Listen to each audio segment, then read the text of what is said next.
जो देश पहले चीनी का निर्यात करता था, आज उस देश की स्थिति ये हो चुकी है कि वह देश दूसरे देश से चीनी मंगवाने को मजबूर हो गया है। जो महापुरुष 2047 में देश को विकसित देश बनाना चाहता हो और वह देश 2026 में दूसरे देश पर निर्भर हो, तो वह 2047 में विकसित कैसे हो सकता है।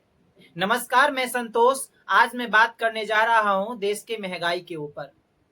आप सभी को मालूम है कि चीनी का मूल्य देश में कैसे आसमान छू रहा है, लेकिन इतनी बड़ी महंगाई होने के बावजूद भी जब देश के नेतागण से ये पूछा जाता है कि चीनी की महंगाई होने से किसान के ऊपर क्या प्रभाव पड़ता है, तो देखिए नेतागण क्या बोल रहे हैं। देखिए, चीनी के कीमत में भारी वृद्धि हुआ है। उसके कारण हमारे यहाँ गन्ना उद्योग के मंत्री हैं और हम लोग जानकारी प्राप्त करेंगे।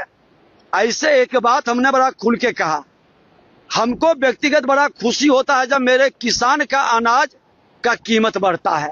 कृषि मंत्री के नाते ये बात तो आप एकदम सही बता रहे हैं नेताजी कि चीनी का दाम बढ़ने से आपको कोई दिक्कत होने वाला नहीं है। दिक्कत तो उस व्यक्ति को होगा जो दिन रात मेहनत करता है और मजदूरी के रूप में 200 से 300 रुपया कमाता है। और नेताजी दूसरा बात ये भी बोलते हैं कि चीनी का दाम बढ़ने से हमारे किसान भाई को फायदा होगा। लेकिन जरा बताइए नेताजी कि चीनी कौन बनाता है? देश का किसान। चीनी का दाम अगर कम करना है ना नेताजी, तो अगर आपको पता नहीं है तो मैं बता दूं कैसे कम होगा। देश में जितना भी गन्ना का उत्पादन होता है, उस सभी गन्ना को इथेनॉल कंपनी में भेज दीजिए और उस इथेनॉल कंपनी से जो चीनी बनकर आएगा, उस चीनी को पूरा देश में भेजिए। देखिए चीनी का दाम कैसे कम नहीं होगा। लेकिन उसके बावजूद भी अगर चीनी का दाम कम नहीं होता है, तो पटना में जो मोदी भगवान का जो मंदिर बना है, वैसे वैसे पूरे देश में मोदी भगवान का मंदिर बना दीजिए और उसी भगवान का पूजा अर्चना कीजिए। फिर देखिए चीनी का दाम कैसे कम नहीं होता है। नेताजी, थोड़ा सा देश की जनता के ऊपर भी रहम कीजिए। मतलब देश में जो भी महामारी आएगी, उस महामारी का प्रभाव एक किसान के ऊपर ही आप थोप दीजिएगा।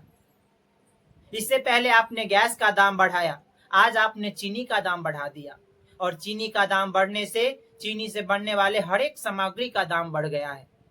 इसलिए माननीय नेताजी, थोड़ा सा देश के किसान के ऊपर भी सोच लीजिए। फिर हम सभी मिलकर 2047 में एक विकसित राष्ट्र का निर्माण करेंगे।